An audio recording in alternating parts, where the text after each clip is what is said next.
Hi, fellows. Welcome back to CMG Weekly FX Market Forecast. This is week 20. I must say, week 20.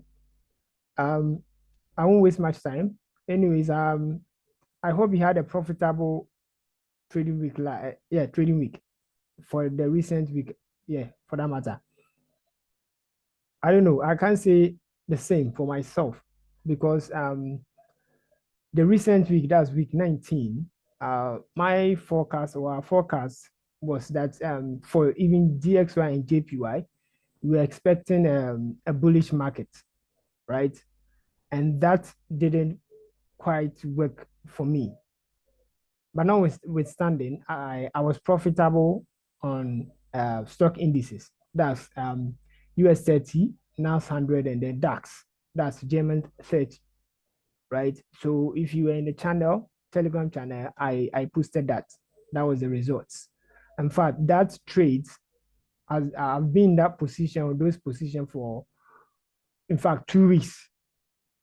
That's my bias on stock indices. You see, I hardly do analysis on them because my bias on them is very strong. I look in only one direction mostly, and that's bias on the what stock indices. It doesn't mean I don't trade cells, but my bias is mostly on the buys. That's bullish what stock indices. So that was it. So I've been in it for 2 weeks, and then that was the only profitable trade that I enjoyed. But that doesn't mean on DXY and JPY I incurred any losses. Just that market move above in profits for a lot of pips, and the market retraced back to what my entries. Because for the recap, let's just move on into the recap for DXY. So last week, market began from around this place, right? And then we're expecting that the market move above, even around this place, and then if there will be a retracement, and then we continue to what to move up, right? I can even remember with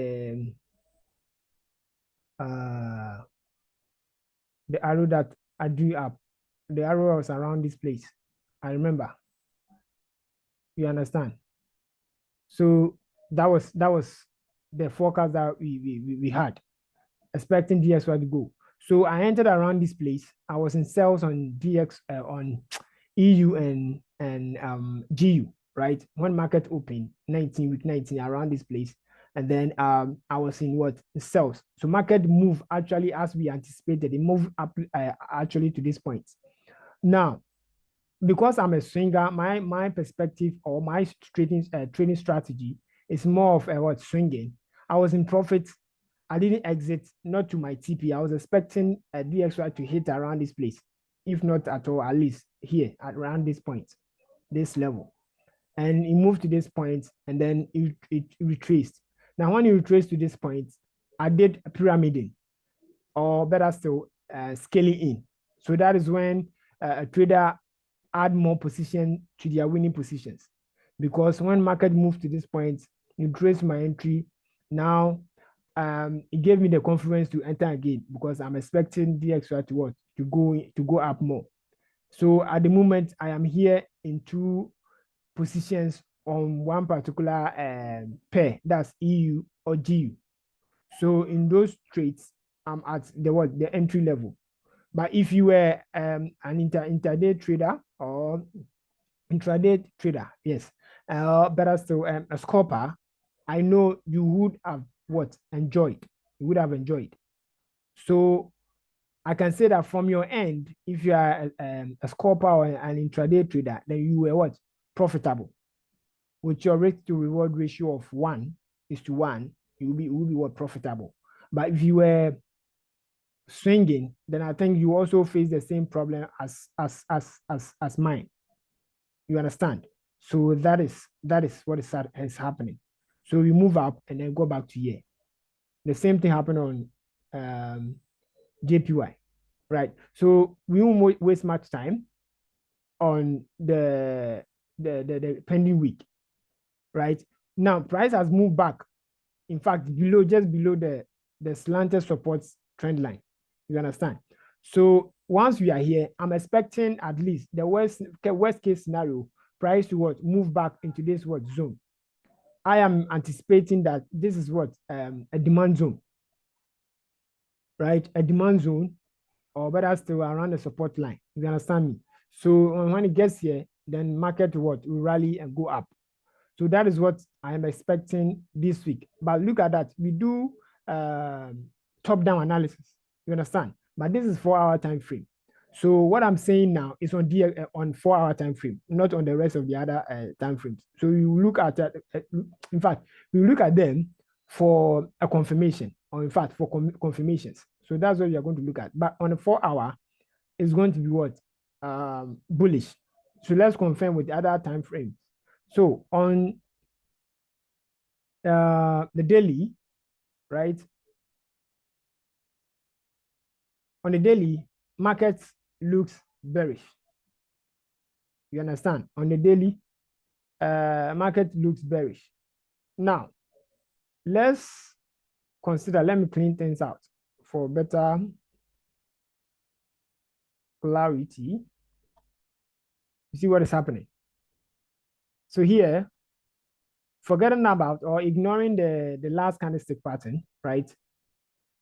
We see bearish engulfing, or better still, an evening star. But this evening star, this candle, this green candle, let me move this. This green, 1, right, 2, and 3. This looks what? Evening star, candlestick pattern. If you take the two, there's what? A bearish engulfing, right? Ignoring the first one, the last one, I must say. Now, even though this is a bearish engulfing, or better still, an evening star, the position of where the candlestick pattern is forming looks what? It doesn't look conclusive for me, right? Why? Because it's forming at the support level. Now, if you have learned about candlestick pattern, or yes, candlestick patterns, and that is actually fully addressed in a playlist called intermediate what? Intermediate class. Now, if you don't know about this, whatever I'm going to say in this analysis may sound quite confusing. So I always advise that you do that. But if you have done that, then that's a bonus. This looks what? Bearish. Yet the position of where it is forming doesn't give us that confluence, or conclusive what decision, because it's formed at the support level. Now, if this were formed, or is being formed at the resistance level, then we would have had more confidence, or more confidence for that matter. And then we hope that market will move down. But where it's forming is at the support level. So to me, it looks indecisive, yet meaning anything can happen around this point, because we are at a point, support level. Whenever you are at a support level or resistance level, there are two things that could actually happen. Either they break, or what? They are rejected. So on the daily time frame, it looks indecisive, right? But on the 4 hour, it looks bullish. Now let's look at the weekly time frame and see what is happening. Now on the weekly time frame, there's more confusion, because I don't even know what candlestick pattern is forming here, right? Look at what is forming here. This was very haphazard, right? You don't know what is forming here. And then when you come down, even look at these two candlestick patterns, unless you decide to look at only these two. Like if you look at these two candlestick patterns, right? Yes, one can say they lose what? They look bearish, because the candlestick, the last but one, is very strong for bearish, or for sellers. And then the last one forming is bullish, yet it's not strong. Just around the close of the last candlestick, the last but one candlestick. You see what is happening. So for me, they look indecisive, because the pattern doesn't even give me any clarity. Very confusing. And my advice is that you have to be patient, right? So in this week, or for this week, you have to be very, very patient. Relax, don't rush. If you're already in some swing trades, leave them. But if you are not, then wait. Let's see what the market has for us. Because sometimes market can actually open on Monday, right? Or even Sunday, right? And then the next thing you see, market moving up. Market can actually move up and even bypass the last close, the close candle. In fact, the swing high. You understand? You can even bypass this, break it. And the moment it breaks it, it means that it has broken this what resistance level. So you have to be very careful, relax, and then let's see what the week has for us. So this week, DX2 analysis is quite brief. Wait, watch in the Telegram page, a Telegram channel. Let's have more confluence, and then we can decide on our next move. So that is what we have for you. Now let's move to JPY. Right.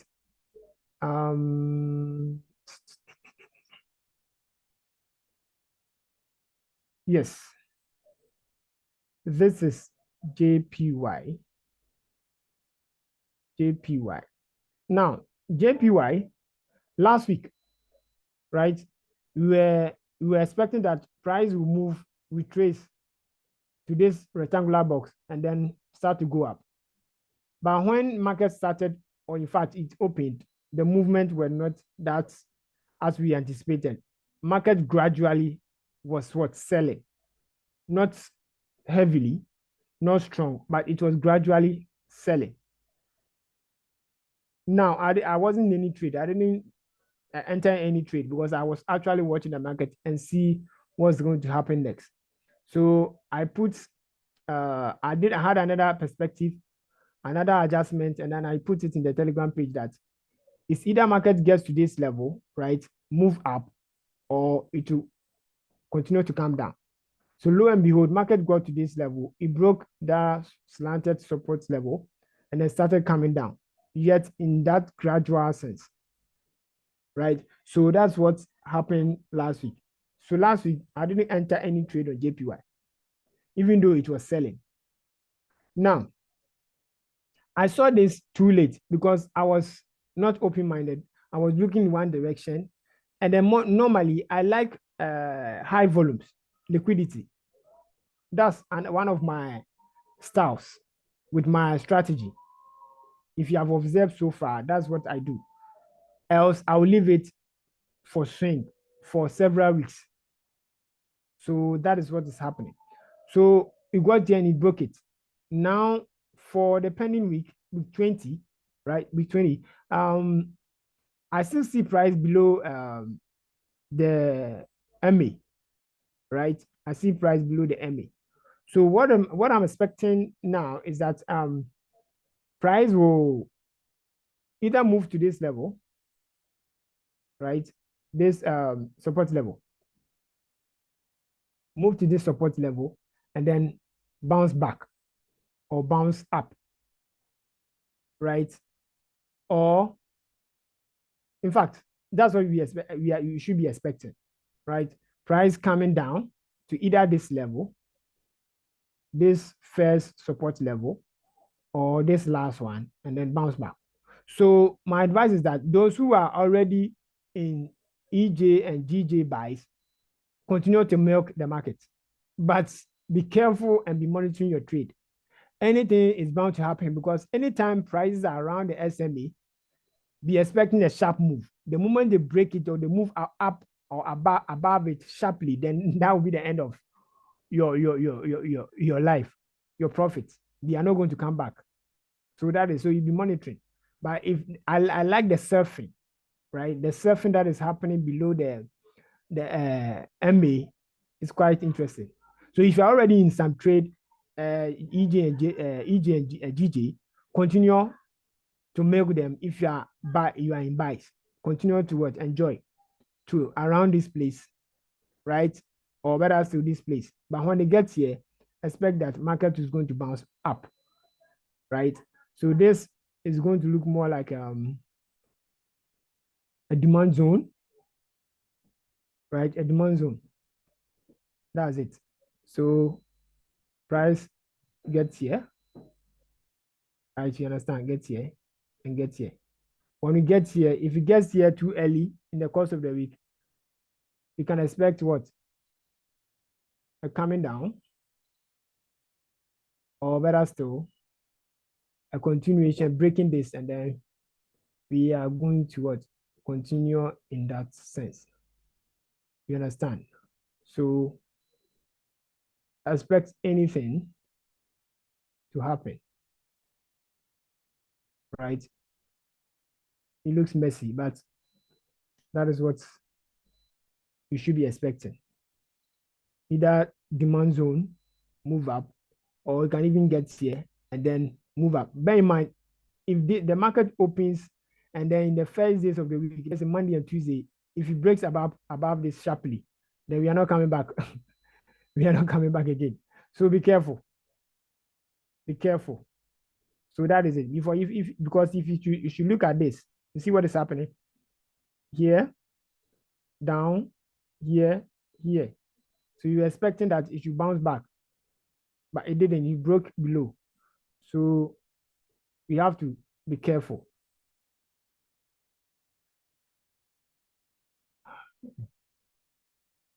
You have to be careful. So that is it. Thank you very much for watching. This will be the end of our weekly analysis. Bye.